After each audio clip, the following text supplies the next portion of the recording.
Due to the graphic nature of this program, viewer discretion is advised.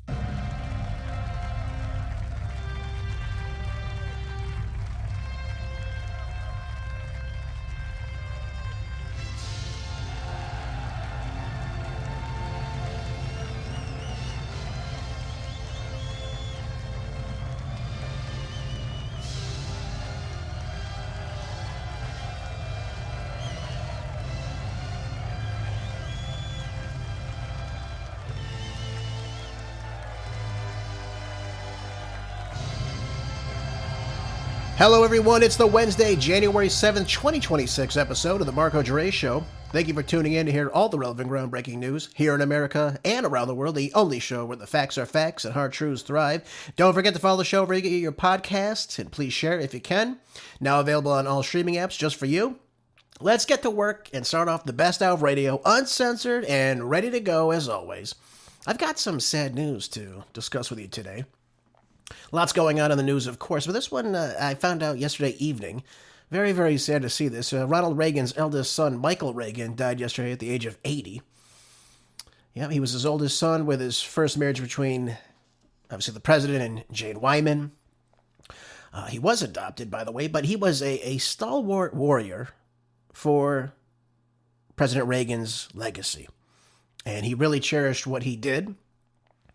And it's again, a sad thing to see. I had listened to him speak several times, and he was a very good orator as well. He was also a radio talk show host for quite a few years. But this is very sad to see this, and he was a true Californian as well. So it's difficult to see these types of things. It says here that Fred Ryan touted Michael Reagan as an author, as a steadfast guardian of his father's legacy, and that is absolutely 100% true, by the way. He really believed in what, obviously, his father did, and of course, he believed in this country, and we need these types of people today, more than ever. He went on to say, though, as coming out of the Ronald Reagan Institute and Foundation, he said, Michael Reagan lived a life shaped by conviction, purpose, and abiding devotion to President Reagan's ideals. A successful author, a nationally syndicated radio talk show host, and sought-after public speaker, Michael used his voice to champion freedom, personal responsibility, and the principles that defined his father's presidency. I mean, again, it's true. All these things are very, very true. Now, no cause of death, I should say, was reported, so we don't know exactly what happened. But obviously, this passing is awful. It's a big loss to we as conservatives, we who really admired Ronald Reagan's legacy. I mean, anyone who's been to the Ronald Reagan Presidential Library is obviously enamored by, obviously, what President Reagan did. And it's a beautiful library, too. If you ever can make it out there in Simi Valley, I recommend you do that. But his presence, obviously, will live on in one way or another. And, again, it's sad to see Californians of this generation really starting to go away. We saw Congressman Doug LaMalfa die yesterday unexpectedly as well. So it's a very big blow to Republicans, these untimely deaths of these true Californians who not only love California, but they love the nation. So I wanted to bring this up with everybody because we need to have people that hold these ideals, that share these ideas with us, that believe in these ideas. And Michael Reagan, Doug LaMalfa, they did believe in what Ronald Reagan did. And it's a terrible thing to see happen, especially right now in a time where we need these warriors the most. So rest in peace to both of them. And, of course, my condolences to their families and friends alike.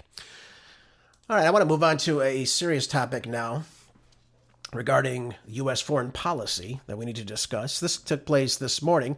This is in The Hill, and it might come as a shock to some of you. It probably won't, but it will to some. It says, Moscow criticized the United States seizure of a Venezuelan-linked oil tanker flying the Russian flag on Wednesday morning. It says here that the United States Coast Guard captured this Bella 1 located in the North Atlantic in a pre-dawn operation outside of Iceland.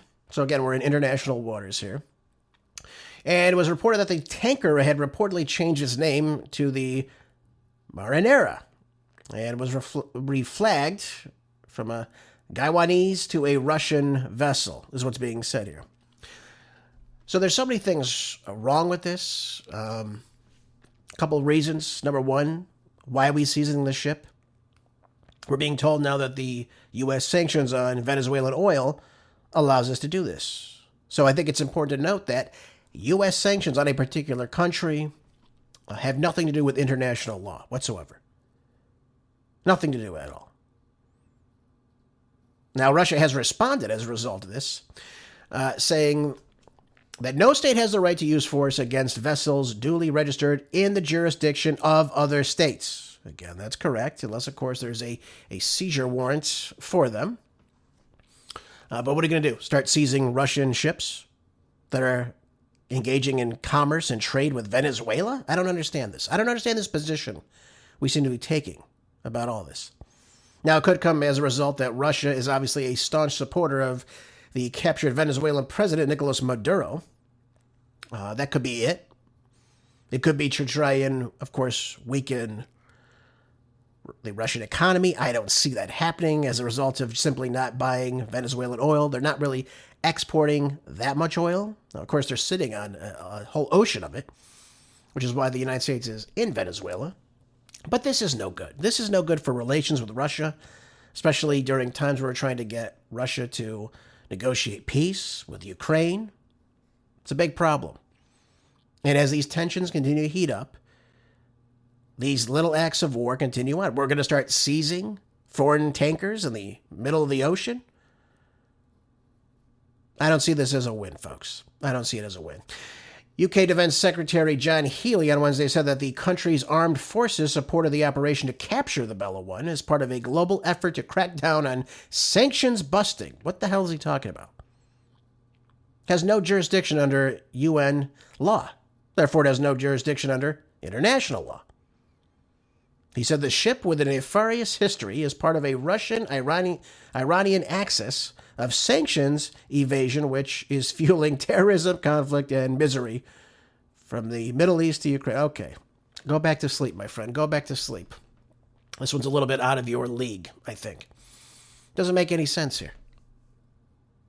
So Russia now is supporting terrorism around the world because they're buying oil from Venezuela? Again, I don't see the connection as to why we're doing this. The blockade around Venezuela, again, another act of war. Now we're seizing other ships. Seizing other ships, taking these ships, preventing them from trading. Obviously, we're taking their crew with them. This is not good, folks. Not good at all. It says here, the U.S. Southern Command said on a social media platform X that the Sophia, right, this is another ship now, this is the second one, was conducting illicit activities at the time of its capture. The Coast Guard is now escorting the vessel to the United States for final disposition. So what was the illicit act? I don't see it here. What was this illicit act that they were doing?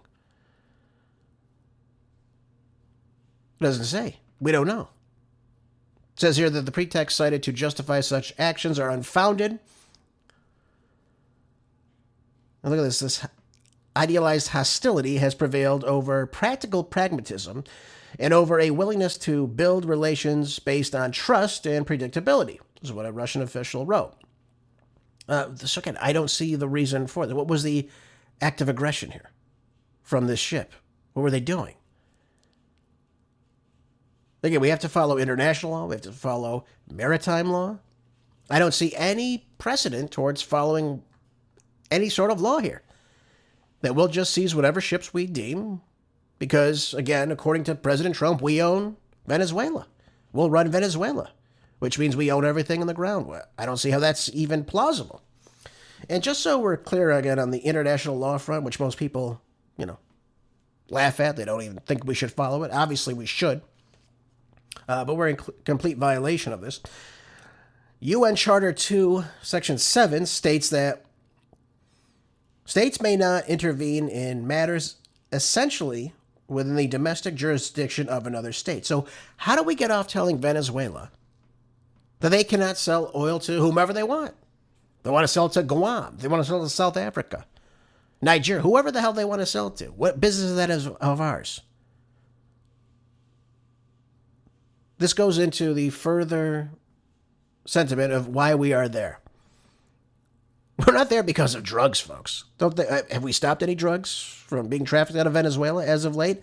I haven't heard anything about it. Have you? Allegedly coming to the United States.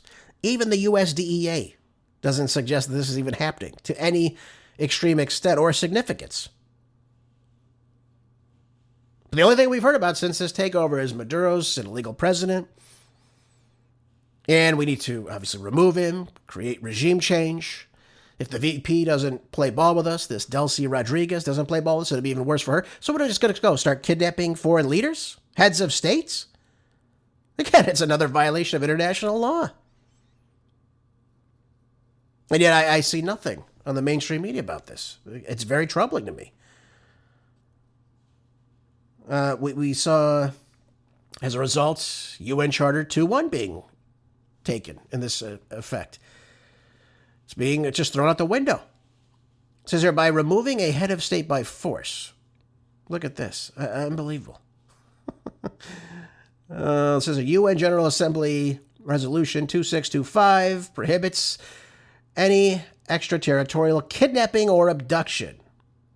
And we also have the head of state immunity, which was violated, which state in international law, by the way, the sitting heads of state have absolute immunity from foreign criminal jurisdiction and cannot be arrested or tried by another state. Look at all this that's happening right now. Again, I can go down the list and just keep explaining to you how we've broken the law here. But we don't, well, we do own Venezuela because nobody's stopping us. That's what it comes down to. We've already taken the president out. We've come in and said we own everything. Who's going to stop us? President Trump made this very clear.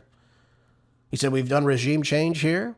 We'll take this land. If we want to take Colombia, we'll take it. If we want to take Mexico, Cuba, Greenland, doesn't matter. We'll just simply take it. So it's a very, very bad precedent. Donald Trump ran as a peace candidate. Do you see any type of peace being promoted in any of these actions here? Do you see any type of diplomacy being enacted in any of these situations? Not a one. Not a one. I don't understand it, except I do understand it. It's just simply imperialism, folks. That's what it comes down to. Trump ran as a peace candidate, said we'll get us out of the Russia-Ukraine war in one day. It's all he needs. He said by the time I take office, the Middle East will be solved. Israel will be out of Gaza. And we all cheered this on. We said, hey, we didn't start any new wars in his first term. There is peace and stability around the world. People were signing peace treaties under President Trump. Let's see this happen again. Let's see the negotiations. The art of the deal, and so we were told. What deal is this, by the way? That we're going to get a private oil companies now to invest billions in Venezuela to take oil that's not even ours? Process it here in Texas, which is one of the few places that could even refine this crude oil, which is getting full of sulfur. I don't understand this. It comes down to resources, though. Never forget that. Has nothing to do with drugs. Has nothing to do with Maduro being a rogue leader of the country, which is, again, is being stated, which may or may not be true. I don't know. I haven't seen the evidence for this. Has anyone done a forensic audit of their voting machines? Because that's the only way you can really tell if an election is stolen. I'm just beside myself on this. I really am. That these things are happening. They're getting more intense. They're getting more and more out of control. And now we're starting to provoke other countries. We've stolen China's oil that they purchased from Venezuela. We've now seized 2 Russian oil tankers. How is this going to pan out?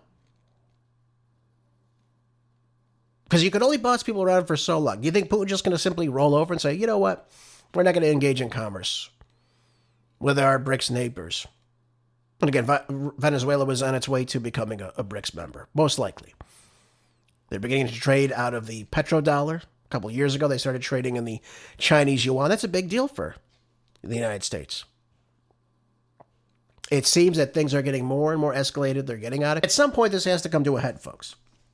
So that's why I told you, Venezuela today, pretty soon, it's going to be Iran. It's going to happen.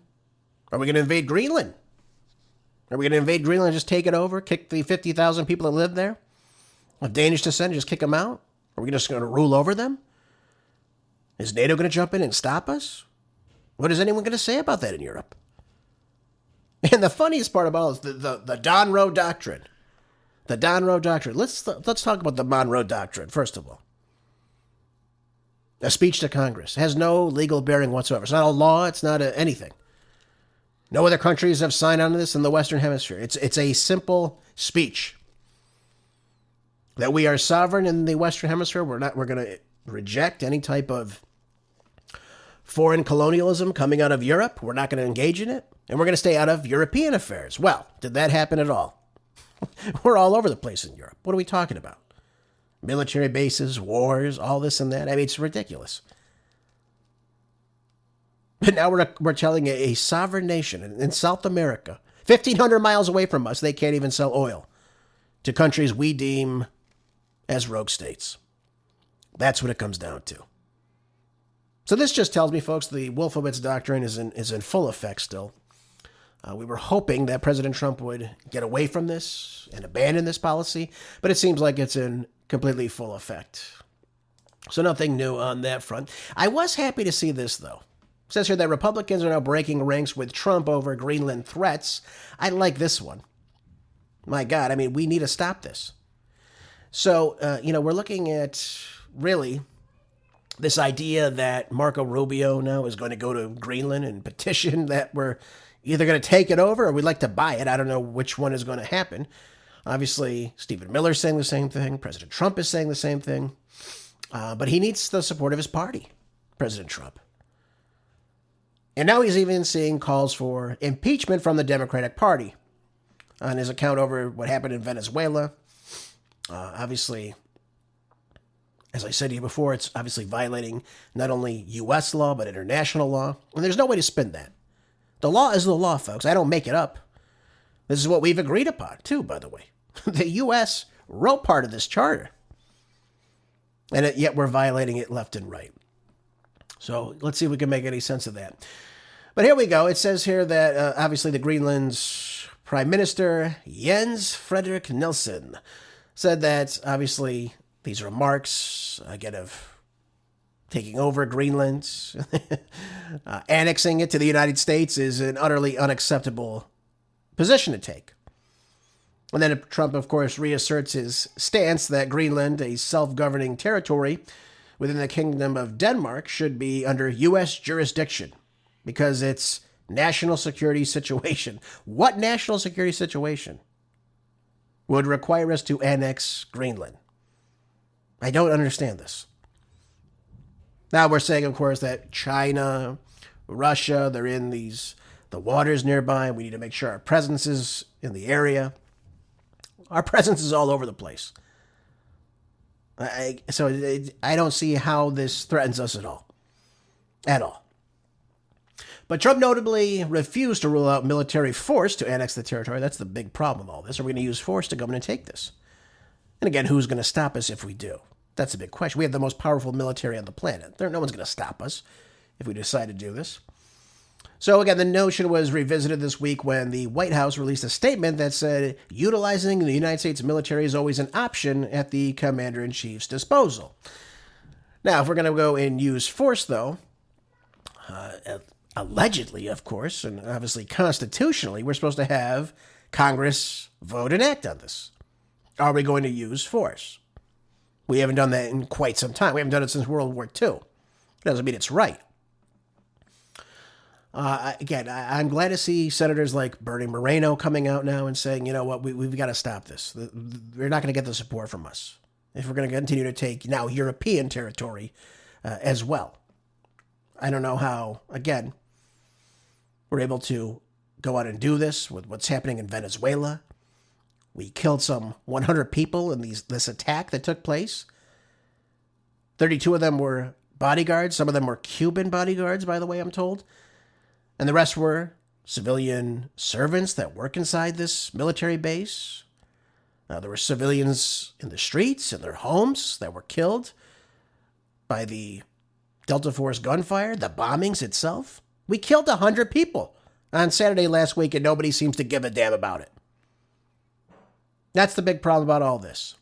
Now we're talking about using military force to go into Greenland? Again, folks, killing people of a sovereign nation, again, is a war crime. Just so we're all understanding the war on this. This is what's happening. So now they're saying that this is appalling, of course, because Greenland is a NATO ally. And obviously, the Republicans are not happy about this at all. And the way that we're treating these other countries. Again, who is going to stop President Trump, though? The precedent has already been set. He'll take whatever land he wants. It doesn't matter to him, clearly. And we're completely acting outside of the Constitution and, of course, outside of international law. So the big question is, who is going to stop us from doing this? Would Russia stop us from doing this? Would China come in and stop us from doing this? You see how easily things can heat right up. And that's why I bring up these issues, too. I don't think, obviously, Russia would stop us from invading Denmark and Greenland, of course. But it does serve to the point that these things are heating up. They're not getting any better. Again, don't look for it. I keep telling you, I hope things get better. I hope we seek peace. I hope Donald Trump will be the peace president. But every step he's taken, every avenue that he goes on, is moving further and further away from the prospects of peace. It's becoming more and more rogue as time goes on. That he doesn't even have to act in regards to having Congress initiate any type of military force situation. He said he didn't need to ask Congress over the weekend to do that. Again, and of course they try to use the War Powers Act of 1973, which again doesn't even apply to what happened over the weekend. It's just asinine when you listen to the pundits on many of the news channels that simply back that, hey, we're more safe today than ever. Really? From what? Venezuela was a threat to us? In what way? What way? We went in the middle of the night and we killed a whole bunch of people and then we took the president without anything happening. I told you before, it's probably an inside job too. The military being bought off. What's going to happen to Denmark now? What's going to happen to Cuba? What's going to happen to Mexico and Colombia? And anyone else that steps in our way too, by the way. It seems like Colombia is trying to add a little bit of fuel to the fire there by saying, come and get me. I don't know how that's going to turn out, but I can tell you probably not good. Yep, it's all up in the air, folks. And there's no end to it. So again, don't expect it to get better. It's not going to get any better anytime soon. Okay? Unless somebody stands up to the president. I don't know who that's going to be. All I can tell you, it's just not going to be a good thing. That's just my own honest opinion on that. All right, moving on. The New York Post says that Zohran Mamdani, now Mayor Mamdani, by the way, it's sickening to say that to myself. I almost want to throw up in my mouth when I say that. But Mayor Mamdani, right, is facing his first major crisis of his week-old administration as newly appointed tenant advocates' radical views were now exposed. This is a good one, including once branding homeownership as a weapon of white supremacy. I told you this administration is going to be full of this. This is what it's going to be. It's going to be an attack on private property. And, of course, the government, the city government, to come now and seize this local property from people that live in New York City, which is why you're going to see a mass exodus of people out of the city. They're not going to take this. People don't want their homes taken over by the government. It's just the way it is. So in a series of these past inflammatory social media posts by this lunatic woman who's, I guess, a longtime housing advocate. How are you a housing advocate if you're talking about kicking people out of their homes? Anyway, her name is Cea Weaver, and she's Mamdani's director of the mayor's office to protect tenants, whatever the hell that means. And it was unearthed this week that sparked some outrage, obviously, you could imagine, and a warning from the Trump administration itself. Now, the Assistant Attorney General for Civil Rights at the Department of Justice, Harmeet Dhillon, who's actually fantastic, by the way, she's a Californian too, by the way, just so we're all clear on that, said that the feds would be on alert for any potential violations tied to the Democrat Socialists of America and their extremist views. Here's the problem with this. They're not democratic socialists. They're just communists. Let's call them what they are. They are communist. Mamdani is a communist. This Cea Weaver is a communist. This is who they are. The people want to upend the police department in New York City. They are communist. And there's no other way to call them any other name. So the Democratic Socialist title, let's get away from it. Let's call them what they are. They are communists. They are losers. They are bums. And they're going to drive New York City right into the ground. Dhillon went on to say that we will not tolerate discrimination based on skin color, which is exactly what is happening here. She wanted to say that it's illegal and that the DOJ's Civil Rights Division is paying very close attention. What they are trying to do in this situation is that they are trying to go after particularly single-family homeowners in New York City, and they know that the bulk of them are whites. She's gone, this Weaver woman, whatever she's doing, she's gone on specifically stating the obvious, that they are going to go after people, mostly white people, that are homeowners. Take a listen. I think the reality is that for centuries we've really treated property as an individualized good and not a collective good, and we are going to transitioning to treating it as a collective good and towards a model of shared equity will require that we think about it differently, and it will mean that families, especially white families, but some POC families who are homeowners as well, are going to have a different relationship to property than the one that we currently have. Okay, so I hope everyone got that, that this woman's a lunatic. They want to reassess the way they look at housing. And of course, this draws fire over these comments about private home ownership in the city itself. But this is very troubling. Very troubling, obviously, to understand this, of course. But they're going to come after the home ownership right now. And they're going to be raising taxes on these homeowners. This is what they want to do, especially in these areas. They talked about this openly. They said, well, it may affect some people of color too, but it's mainly going to affect people, particularly white people. Again, that's a violation of the Civil Rights Act of 1964. That's as clear as mud. Mamdani went on to say, though, in a post, he said that we made the decision to have Cea Weaver serve as our executive director for the mayor's office to protect tenants, to build on the work that she has done to protect tenants across the city. And we are already seeing the results of that work. Really, what? What's happened in the week you've been in office? Barely a week. Absolutely nothing. This is going to get really bad really quickly, too. They're attacking private property. That is a communistic provision. This is what they want. They want to control the means of who owns homes under the guise of course, affordability. That's what they've been talking about. That's what he stood on, was affordability. And they're going to use this provision to get people out of their homes, largely through taxation. That's what it's going to come down to. Again, we know that these people are ardent communists. They're communist sympathizers. So Harmeet, Dhillon, I believe, will be on this. I don't believe they'll get far with this. They will try it, though. Any way they can try to swing it. And just know that people in New York City are the victims of all this. They're the victims of what they voted for. And communism is going to destroy parts of New York City. Right? We're seeing the raising property tax right now for the richer, whiter neighborhoods. That's, again, something that is very open. They've been very open about this. And again, it's illegal, too. Not that that stopped anybody, of course. Anyways. So New York City, be on the lookout. That's going to be coming very, very soon. And you get what you voted for. All right, moving on. Bloomberg.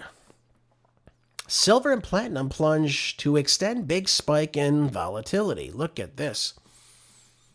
It says here now that silver and platinum have plunged, extended a recent run of exceptional volatility as traders assess sales from index reweightings, market tightness, and potential U.S. tariffs. Gold also recently declined. So, we look at the spot. Platinum slid as much as 7.7%, and silver tumbled as much as 57%, though both metals are still up from a month ago. By the way, silver, I'm not too worried about silver. Silver was up 150% from this time last year. So if it went down 5.7%, I'm not terribly worried about it. It will go back up. I'm very confident about that. Now, silver had powered through a record high, by the way, $84 an ounce in late December. That was amazing. You got 150% return year over year. So very good investment. Obviously, the December was a strong retail investor appetite, as quarter four usually is. And of course, particularly in China, they buffeted prices and thin trading over the holiday period. It had obviously a lot to do with that as well. But these precious metals are obviously bolstered up from last year by lower U.S. interest rates now, and the possibility that the Federal Reserve now will make further cuts. Okay, so again, let's think about what's going on here.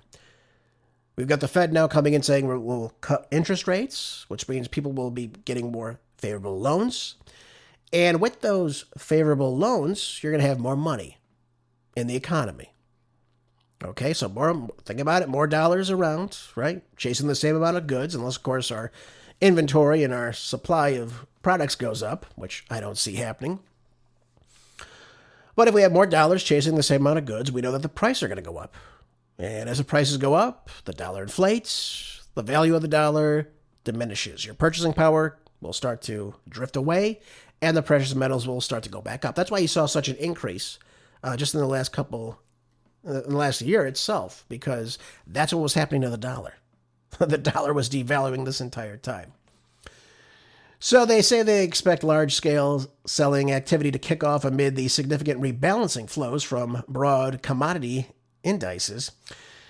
But Citigroup in particular has estimated that there would be outflows of $6.8 billion from gold futures and their contracts, and roughly the same amount from silver as a result of reweighting of the two largest commodity indexes that's set to start this week.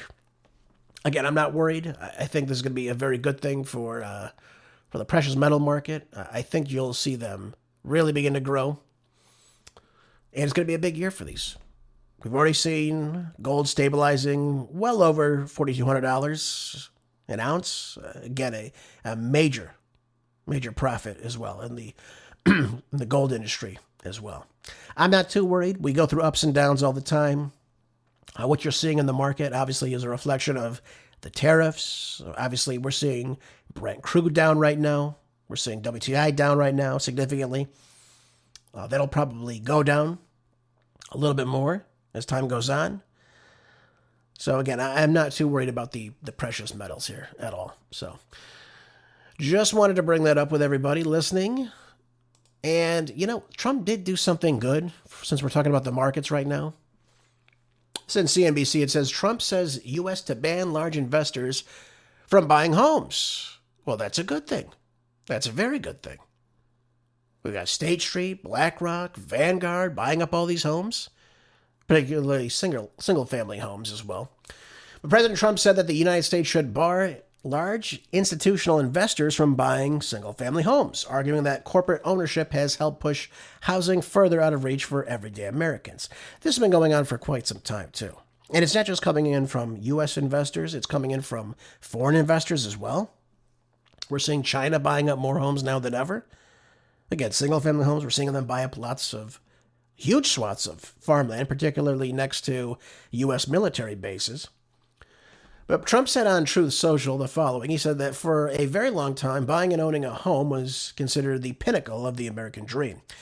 It was the reward for hard working and doing the right thing. But now, because of the record high inflation caused by Joe Biden and the Democrats in Congress, that American dream is increasingly out of reach for far too many people, especially younger Americans. Well, he's right about that. Joe Biden did offset the inflationary numbers. However, we're keeping it up there. It's not going down. In fact, it increased 3% since Trump took office. Now, of course, in certain categories, we're seeing things like fuel prices beginning to drop significantly, which is a good thing. But overall, the affordability on grocery, utilities, insurance, housing, all those are up. All those are up. And once we solve that problem, I think we can work on the housing market as well. So what are they going to do to bring the prices down? That's the question. Now, we know most of the average Americans, unless, of course, you're very, very well off, are not going to outbid these trillion-dollar investment firms. Again, think BlackRock, State Street, Vanguard. They all own each other anyways. What are they going to do? Now, we can go in and prevent them from buying more homes. But what are we going to do to make it more affordable for the average American? It still doesn't solve the affordability problem. It just gets another buyer out of the way. So we have these private giant equity firms, these real estate moguls, these investment trusts that come out there. They're these very large institutional investors. And they've amassed a sizable portfolio of single-family homes now that they're going to rent out. I mentioned this to you last week. It's going to be feudalism all over again. You'll just simply rent and you won't own a damn thing.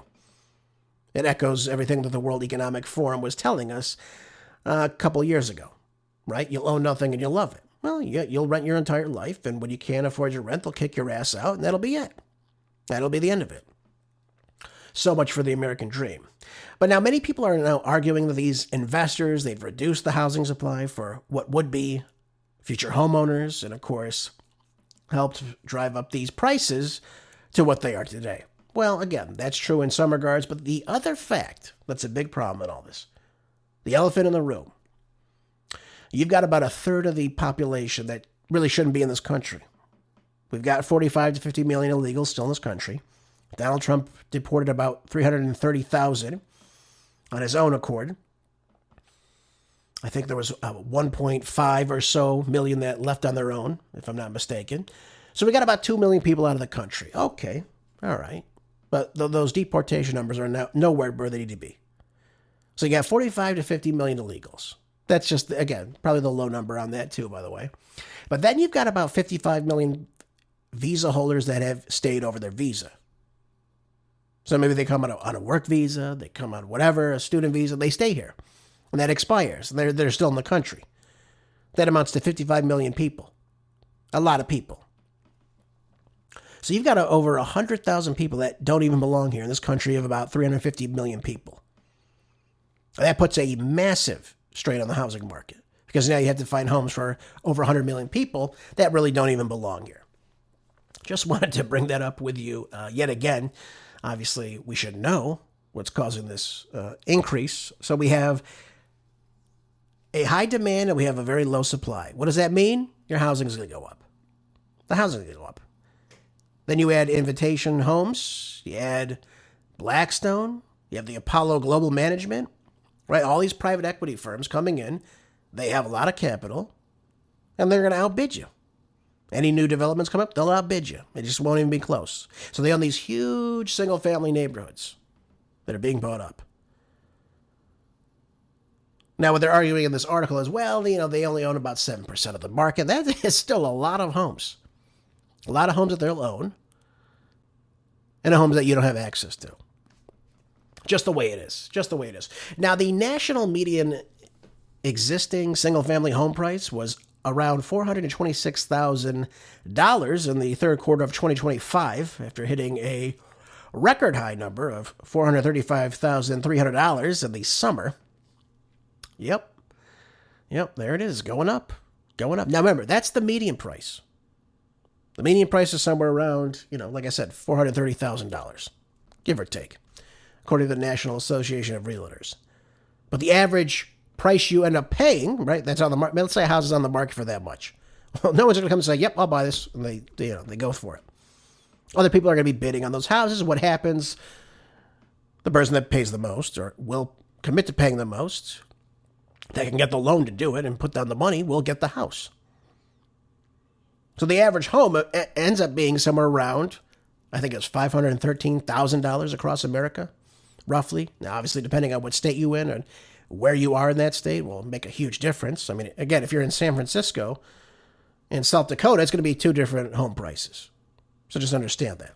But again, for the national median existing single-family home price, it spiked up to roughly around $435,000 last year. Again, average fixed rate mortgage, 30 years, was sitting at around 6.19%. Again, they're trying to bring those prices down as well. What did they offer us? They offered us what?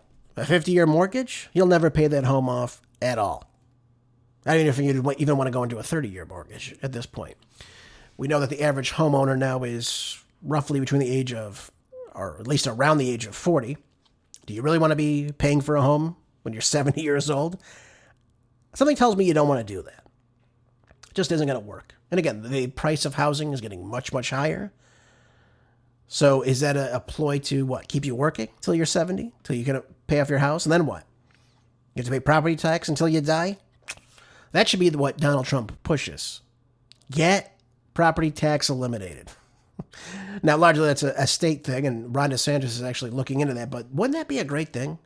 Once you own your home, you own your home. You don't pay any more property tax on it. That would be freedom, folks. Freedom through and through. All right. So again, a push in the right direction. It's a good idea if Trump goes through with this and prevents this, but he's got to get the foreign investors out too. And we got to understand that the illegal population is taking up a lot of the homes, a lot of the housing. The only way you combat that is if you build more homes to accommodate the existing population. All right, moving on. Let's take a look, shall we? I like this article. It's in Moneywise, and it's important to bring up because, again, we are being ruled over by really the donor class right now. It says here, about 1 in every $13 spent in 2024 for the presidential election came at the hands of U.S. billionaires. Can you believe that? Honestly, I would think it'd be a little higher. But that's what they're saying right now. Now, we talk about income inequality has been rising in the United States for decades. You hear Bernie Sanders talk about it all the time, right? Income inequality between the top 1% of people, right? He goes on, he slobbers on himself. He's a disgusting pig. Whatever, he's not incorrect, though, in some regards, that the rich are getting richer. We've got about 902 billionaires in the country now. That's up from double from just a decade ago. And they own a collective wealth of more than $6.7 trillion, as if to say a hell of a lot of cash, right? Okay. Now, again, it's in the hands of few than, obviously, the many people that live in the country. But that's a lot of money, folks. I think we all can agree on that. That's a lot of money. That's a lot of pie. Now, if you've earned it, if people buy your product, okay, you've earned it. I'm not Bernie Sanders. Oh, if you're rich, you got to pay more.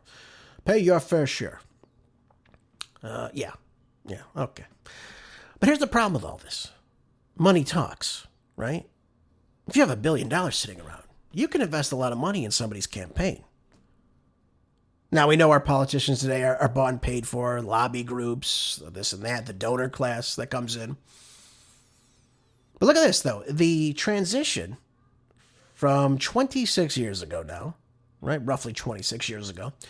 In the year 2000, those 100 individuals, right, accounted for about 0.25% of the total overall cost of the federal elections. Transition now to 2024, that presidential election year, that number had now risen to 7.5%. So in other words, roughly 1 in $13 spent in the last year's national elections was donated by a handful of the country's richest people. So in other words, they buy you out. Their influence buys you out. That's what it comes down to. And again, this growing concentration of political spending. By the way, this isn't anything new. Just so we're all understanding this. Really, when the big money started to get into politics was around 1896 with William McKinley. That's when the Rockefellers, who's the other family? The Rockefellers were one of the big ones.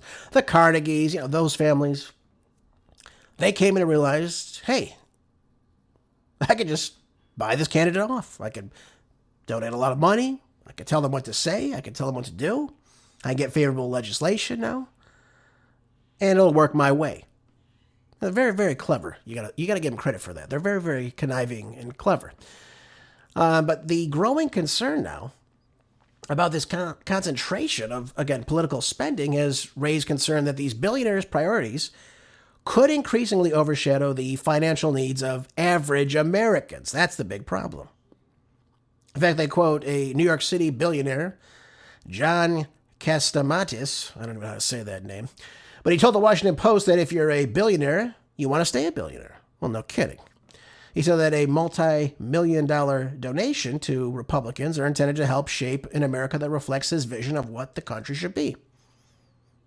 So do we really want a small sliver of the American populace to come in and say, hey, this is what we want the country to look like? And again, it's all collectivism, isn't it? We see the mergers and acquisitions going up in this country. They buy out the little guys, or they simply outprice them, one of the two. Or you just have something like COVID come in and you kill all the small businesses. Either way, the big get bigger and the small get smaller, or they simply disappear. You can look at American farming for that example. Now we have factory farms. Before we had small to medium-sized farms, family farms. Now those are going out of business too, left and right, because it's more difficult to get that business up and running. So anyways, I tell you this because, again, we need to know who is putting money in and what favors they're getting as a result of this. That's what it comes down to. President Trump said not too long ago Miriam Adelson gave him $250 million in his last campaigns. That's a lot of money. And that money does a lot of talking. He said whenever they wanted to come to the White House to talk about Israel or whatever, just have them come right over. Can any of you get into the White House and talk to President Trump about what he's doing in Venezuela or with Greenland or with Mexico or Cuba or these tariffs or whatever situation you want to talk to him about? Would the average American be able to get in there? The answer, of course, is no. So money talks, and money talks. And some of these politicians obviously are bought and paid for as a result of this. So, how big money influence can affect your finances, as the article ends up saying here. Of course, we're talking about the permanent 2017 tax cuts that, of course, benefit everybody, not just the uber wealthy people, of course. But it does provide disproportionate benefits to high-income households. Naturally, they're going to save more money. They're earning more money. They're going to get a big chunk of their money back. That's just the way it's going to work. Now, the measure would be funded in part through cuts to Medicaid, which would result in an estimated 11.8 million people losing some of their health insurance by 2034. It would also slash funding now to the SNAP program, of course, the Supplemental Nutrition Assistance Program, assisting some 42 million people. Remember that debacle? Using an estimated $267 billion. Obviously, not a good thing, folks, when you have so many people dependent on one system. But again, the wealthy Americans, right, they make their money in finance, they make their money in technology, they make their money in big business, oil. Look at the money that the big business is going to earn in Venezuela about this. You look at somebody like Paul Singer that's going to move right in there and make a hell of a lot of money. That's very favorable to these people. So, I tell you this because, again, we've got to be understanding who our politicians are, who donates to them, what lobby groups donate to them as well. Okay, so let's talk now more domestically. Let's talk about this ICE shooting that took place in Minneapolis. This is horrible, as one can imagine. Nobody wants anybody to get shot, of course. But it was known that a U.S. ICE Customs enforcement agent fatally shot a 37-year-old woman in Minneapolis as authorities surged to the city as part of what is the federal government's response to the largest immigration operation ever. And, of course, we're referring to the Somali population that lives there. This is obviously where lots of fraud is taking place and across many different categories as well, not just simply daycare centers, but we're seeing lots of fraud from the government. We're seeing things like what we saw in California, the PPP scandal, where people were getting millions of dollars off that. We're seeing lots of problems. Minneapolis, especially in Minnesota itself as a state, is slim pickings to what we're seeing in places like California and New York with this rampant fraud. Nonetheless, the Department of Homeland Security, ICE agents, are on the ground. They're looking at these high concentrated immigrant populations. They're looking at who's here legally, who's not here legally. It's a good question, who is and who isn't. But here's the problem. Here's the problem with all this. This driver, this woman, was attempting to ram into officials with her vehicle. Again, that's a complete act of violence. It's a deadly assault on government federal agents, by the way. And they fired defensive shots, and this resulted in, of course, killing the woman. Now, Minneapolis Mayor Jacob Frey disputed those claims at a news conference, saying that the videos show that the woman driving away from the federal agents, not towards them. Well, that's a different situation then. But if she is driving towards them, that is self-defense. That's deadly assault. We've seen this before. They have every right to defend themselves in that situation. I saw it, not personally, but I saw it here in California. You cannot ram your vehicle into police officers. You just can't do that. They will respond with lethal threat back to you. Now, Frey said, of course Frey's going to say this, he said they are already trying to spin this as an action of self-defense. Having seen the video myself, I want everybody directly. This guy can barely speak. That is BS, is what he says. To ICE, get the blank out of Minneapolis, he said. We do not want you here. Your stated reason for being in this city is to create some kind of safety, and you're doing exactly the opposite. This is the mayor of an American city telling federal agents, again, who have right to be on the ground, that they need to get the blank out. He doesn't say that about the illegal aliens, though, does he? He doesn't say illegal aliens need to get the blank out of my city. You're destroying. You're ripping us off for $9 billion. Doesn't say anything about that, does he? Authorities have not identified this woman, but it didn't stop Representative ill-in-the-head Omar. Described her as a legal observer. Oh, yeah, okay. And they said the woman was a U.S. citizen. It doesn't matter. If you try to run into law enforcement, they are going to fire on you. That woman could easily have killed somebody if she ran them over. That's just the reality of the situation. Now, if she's driving away, I don't know how much I trust Jacob Frey, but if she was driving away, then that's a different situation. We'll look at it another time. But I want to ask you something. I really want to ask you something. What about the rhetoric coming out of people in the Minneapolis, the Minnesota community about ICE agents, and the ICE agents in general across the country? The rhetoric they use about these people. That's something we need to call to, right? We need to look at that and examine this. Is this rhetoric in any shape increasing the amount of attacks on ICE agents, which again is up over 1,000%, by the way, just so we're clear on that. Let's listen to Tim Walz, though. This was Tim Walz 3 weeks ago. And he called the ICE operations inside Minnesota as, of course, being racially motivated. Take a listen. These chaotic operations are doing nothing to make us safer. These chaotic operations are not done in any coordination with law enforcement in the middle of a blizzard. The absolute recklessness of doing some of this and the targeting of a specific community, unconscionable, does nothing to either address immigration. It certainly does nothing to address fraud in programs.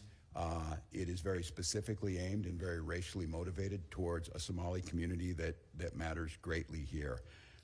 I know there was a hearing yesterday to get some answers on this. The DHS secretary left, no reason, stood up and left that hearing. I have not received a response to my letters asking about explanations on what's happening.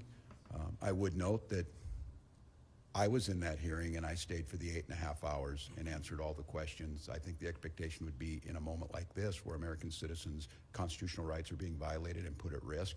So we hear the rhetoric. We hear him coming out saying this is specifically racially motivated.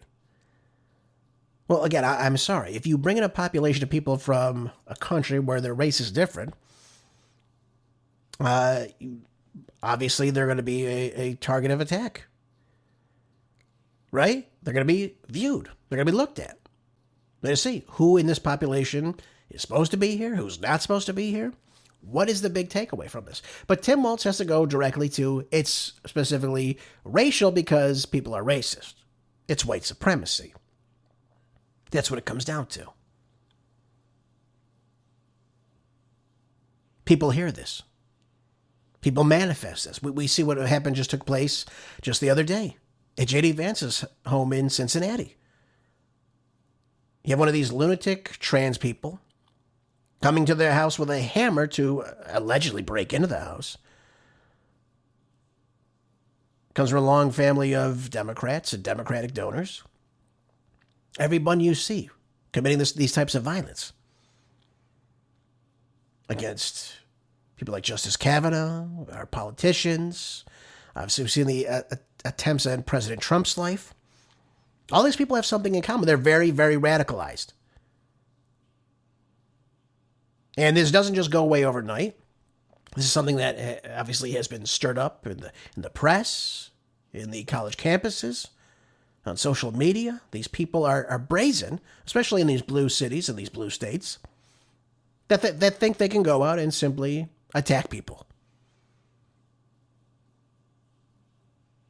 Now, again, I don't know if this woman was trying to run anybody over, but it seems obviously that I'm sure these ICE agents have body cam footage on. I'm sure we'll get to the bottom of this.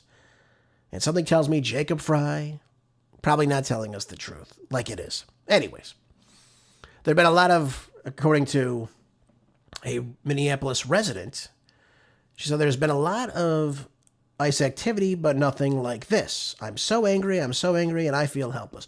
If you're a legal citizen, why would you feel angry and helpless? Wouldn't you be more upset that there are illegal aliens in your community?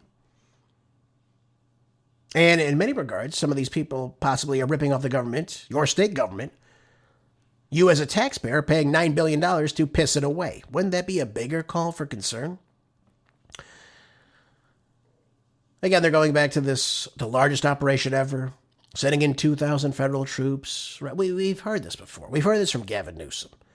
We've heard this from Kathy. We've heard it from all of them. J.B. Pritzker, Brandon Johnson. They're not interested in the law. They're not interested in accountability. They're interested in their voting bloc. And they know, these Democrats know, that in these blue districts, these blue cities, these blue states, a lot of the people, not all the people, of course, but a vast majority of the people in them are likely to be illegal aliens because they create sanctuary city policies. In California, for example, they have a sanctuary state policy. So these become hotbeds for illegal aliens. They know that they're not going to get arrested. They're not going to cooperate with ICE. They know if they get arrested, they're going to get put back out on the streets. They're not going to be detained. And life goes on. That's just the reality of the situation. So again, it's not unheard of that President Trump is sending in ICE agents to the city to crack down on this illegal fraud that took place. And again, look at the people that are doing it. Have people that have been American citizens been arrested? Yes, they have. I don't like that. I don't like sometimes the process that's being used. I said to you before, no matter who it is, illegal or illegal, there should be due process given to each and every one of these people. If you're being detained, it should be detained for a reason. And you are given due process to prove who you are. But it shouldn't be this show me your papers nonsense that has been touted, again, by Brett Kavanaugh, saying it's okay to do something like this. If you have your papers, it's okay. I'm sorry. You shouldn't just be holding somebody on suspicion rather than evidence. That's what due process is. They have to show you a reason why they're detaining you, not because you look a certain way. So I just want to be clear on all that. And we'll see how, again, this case ends up turning out. I can't imagine it's going to turn out very positive. The Democrats are going to use this to, of course, go after Republicans in this midterm election. That's what it's going to come down to, folks. So I'm not surprised when I hear this. I'm not surprised by some of the people's behavior in these blue cities and these blue states and their response to federal agents. Because this is who these people are. This is who they are. Okay?